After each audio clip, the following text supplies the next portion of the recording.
원장님 안녕하세요. 오늘은 좀 특이한 주제를 가져왔는데요. 요즘 인스타그램에 손목에 있는 물혹을 성경책으로 때리면 터지면서 몸에 흡수돼서 괜찮다 이런 영상이 돌고 있더라고요.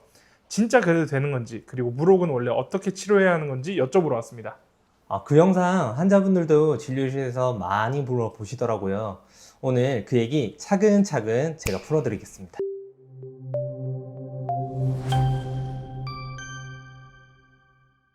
원장님 우선 기본적인 것부터 여쭤볼게요. 손목에 갑자기 툭 튀어나오는 그 물혹, 이거 정체가 뭔가요? 일단 정식 명칭은 결절종이라고 합니다. 영어로는 갱글리온 시스트라고 부르고요. 손목, 손가락, 발목 같은 관절 주변에 생기는 물혹인데 우리 몸에 생기는 양성 종양 중에 가장 흔한 질환입니다. 일단 종양이라는 단어 때문에 놀라시는 분들이 많은데 암과 같은 악성 종양은 아닙니다. 관절을 싸고 있는 막에 발생해서 부풀어 오른 거고 내부에는 관절액이 채워져 있어요. 쉽게 말씀드리면 얇은 풍선 안에 끈적한 젤리가 들어있는 구조라고 생각하시면 됩니다. 크기는 콩알만한 것부터 작은 알바만한 것까지 다양하고요. 위치도 손등, 손목, 손가락, 발목까지 어디든 생길 수 있습니다.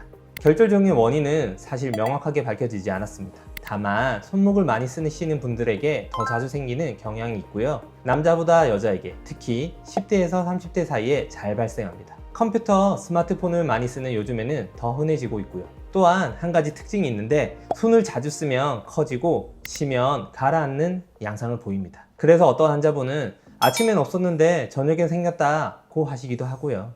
그러면 가장 궁금한 질문 드려볼게요. 인스타에 도는 그 영상 있잖아요. 성경책으로 딱 때리면 물혹이 터져가지고 몸에 흡수돼서 괜찮다. 요거 진짜 그래도 되는 건가요? 일단 결론부터 말씀드리면 효과는 있지만 절대로 권하지 않는다는 게 제 답변입니다. 사실 책으로 때려서 결절종을 터뜨리는 방법은 완전히 근거가 없는 얘기는 아니에요. 서울대학교 병원 의학정보에도 손등 쪽에 있는 결절종은 손가락으로 누르거나 손목 관절을 구부린 상태에서 책으로 내리치면 파열될 수도 있다고 나와 있거든요. 원리는 이렇습니다. 결절종은 얇은 막 안에 액체가 차 있는 구조라고 말씀드렸죠. 그래서 강한 충격을 가하면 그 막이 터지면서 내부 액체가 흘러나오고 그 액체는 시간이 지나면 우리 몸이 다시 흡수합니다. 그래서 겉으로는 사라진 것처럼 보입니다.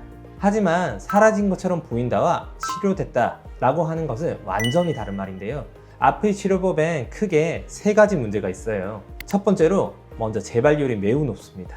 결절종이 사라지는 게 아니라 막만 터진 거라 그 막을 만든 뿌리는 그대로 남아 있습니다. 비수술적 방법은 수술적 절제술보다 재발이 더 흔하다고 의학적으로 보고되어 있고 실제로 환자분들이 책으로 때려서 없앴는데 몇 달 뒤에 다시 부풀어 올라서 오는 경우도 많습니다. 두 번째, 주변 조직 손상 위험이 매우 큽니다. 손목 주변에는 신경, 혈관, 힘줄이 정말 촘촘하게 지나가고 있고요. 그래서 책으로 강하게 내리치면 결절종만 터지는 게 아니라 그 주변 구조물까지 같이 충격을 받아요. 잘못 맞으면 진짜 신경 손상, 힘줄 손상, 혈관 손상이 생길 수 있고 이건 결절종보다 훨씬 큰 문제입니다. 세 번째, 그게 진짜 결절종이 맞는지 확신할 수가 없습니다. 이게 사실 제일 무서운 부분인데요. 손목에 생기는 혹이 모두 결절종은 아닙니다. 드물지만 다른 종양일 수도 있고 신경에서 유래한 종양인 경우도 있어요. 만약 신경에서 생긴 혹을 결절종인 줄 알고 책으로 내리쳤다. 그렇게 되면 진짜 돌이킬 수 없는 신경 손상이 생길 수 있습니다. 인스타 영상은 그 환자분이 결과적으로 운이 좋았던 케이스고요. 정확한 진단 없이 그걸 따라하는 건 솔직히 말씀드리면 러시안 룰렛에 가깝습니다. 원장님 그러면 결절종이 생겼을 때 정석적인 치료 단계는 어떻게 되나요? 일단 환자분의 상태에 따라 보통 3단계로 접근합니다. 1단계 경과관찰. 이게 의외로 가장 많이 권해드리는 옵션이에요. 결절종은 종종 자연적으로 없어지기도 하고 특별한 증상이 없는 경우가 대부분이라 치료가 필요 없을 때가 많습니다. 통증 없고 일상생활에 지장 없고 신경압박 증상도 없다면 가장 합리적인 선택은 그냥 두고 보는 겁니다. 손목을 좀 쉬게 하고 무리한 사용을 피하면 자연스럽게 작아지거나 사라지는 경우도 많아요. 2단계 주사흡입술. 결절종이 커지거나 통증이 생기거나 외관상 불편하신 분들께 시도하는 방법입니다. 가는 바늘을 결절종 안에 정확하게 찔러서 내부 액체를 뽑아내는 시술이에요. 필요에 따라 염증을 줄이기 위해 스테로이드를 함께 주사하기도 합니다. 책으로 때리는 것과 결과는 비슷해 보일 수 있지만 결정적인 차이가 두 가지 있습니다. 하나는 영상으로 위치를 확인하면서 정확하게 결절종만 건드린다는 것. 또 하나는 그게 진짜 결절종이 맞는지 뽑아낸 액체로 확인할 수 있다는 점입니다. 안정성이 완전히 다른 차원이에요. 다만 주사 흡입술도 단점이 있는데요. 주사 흡입술을 시도해도 결절종이 재발하는 경우가 많습니다. 결국 뿌리는 남아 있으니까요. 3단계 수술적 절제술. 결절종이 점점 커지는 경우, 신경이나 혈관을 눌러서 통증을 유발하는 경우, 감각이나 근력, 약화가 생기는 경우, 그리고 미용상 부담이 큰 경우에는 수술을 권합니다.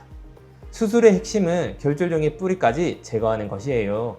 막만 잘라내면 또 차오르기 때문에 관절막과 연결된 부분까지 정확하게 찾아서 봉합해야 재발을 막을 수 있습니다. 수술의 합병증으로는 재발, 수술 부위 통증, 신경 손상 등이 있기 때문에 수부외부학에 익숙한 의료진에게 치료를 받으시는 게 중요합니다. 원장님, 마지막으로 손목에 물혹이 생겼는데 인스타에서 책으로 때리는 영상이 자꾸 떠오르는 시청자분들께 한 말씀 부탁드립니다. 자, 오늘 내용 한 번 더 정리해 드릴게요. 손목 물혹 대부분은 결절종이고 양성입니다. 너무 겁먹지 않으셔도 되고요. 증상이 없다면 굳이 치료하지 않아도 되는 경우가 많습니다. 다만 한 가지만 부탁드리자면 인스타에서 본 그 방법 절대 따라하지 말아주세요.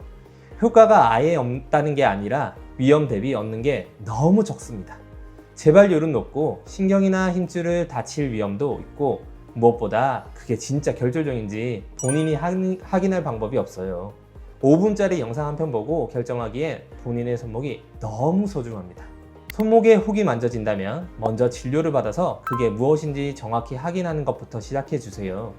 그 다음에 지켜볼지, 주사로 뺄지, 수술할지는 의사와 상의해서 결정하시면 됩니다. 영상이 도움되셨다면 좋아요와 구독 부탁드리고 다음 영상에서 뵙겠습니다. 감사합니다.